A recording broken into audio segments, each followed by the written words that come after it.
কেন করছে পুলিশকে জিজ্ঞেস করুন। এই তো পুলিশের সামনে হয়েছে, দেখুন দেখুন আমার ভিডিও দেখুন, দেখুন পুলিশের সামনে হয়েছে। সন্ধ্যা, শীতের সন্ধ্যা, এখানে লোকজন রাস্তায় থাকার কথা।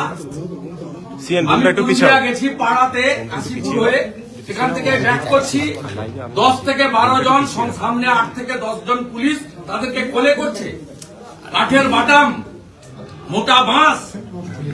আস্তে আস্তে আমার সামনের গাড়িটা আর পরেরটা দুটো ব্ল্যাক স্করপিওর উপর দমাদম। আমি যেদিকে কাছের দিকে বসছি সেদিকে দমাদম করে পিটছে।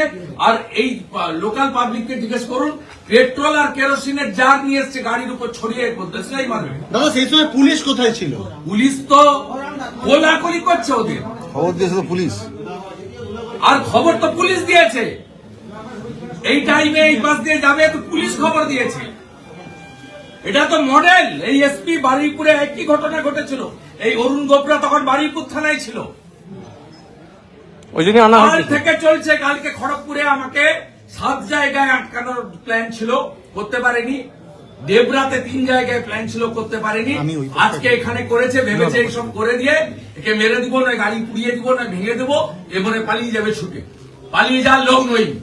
ক্ষুদিরাম মাতঙ্গিনী হাজরা দেশের লোক।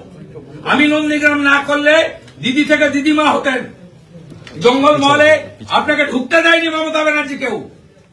শুভেন্দু 19 সালে বিজেপি জেতার পরে 150 পার্টি অফিস তালা পড়ে গেছিল, আমি এসে খুলেছি আপনার দলের লোককে। এই জিনিস আমি দেখিনি। আমি ছাত্র রাজনীতি থেকে এই এলাকায় রাজনীতি করি, কাজকর্ম করি, মানুষের সঙ্গে সম্পর্ক। আমি এই জিনিস দেখিনি। এইরকম নোংরা আর সব নন টিএমসি লিডার, যুব মোর্চার প্রেসিডেন্ট দেবাঞ্জন, ট্রেড ইউনিয়নের প্রেসিডেন্ট দেবকুমার, পঞ্চায়েত সমিতির ঠিকাদার বাণীব্রত, ওদের গুন্ডা নেতা শাহরুখ খান। দাদা কতক্ষণ বসবেন এখানে? আমার প্রথম কাজ ছিল এফআইআর জিডি করা, নইলে বলবে কমপ্লেন নেই। আমি রিসিভ করেছি। আমি এফআইআর নাম্বার নেব এবং অ্যারেস্ট ডিমান্ড করেছি। আমি কখন উঠবো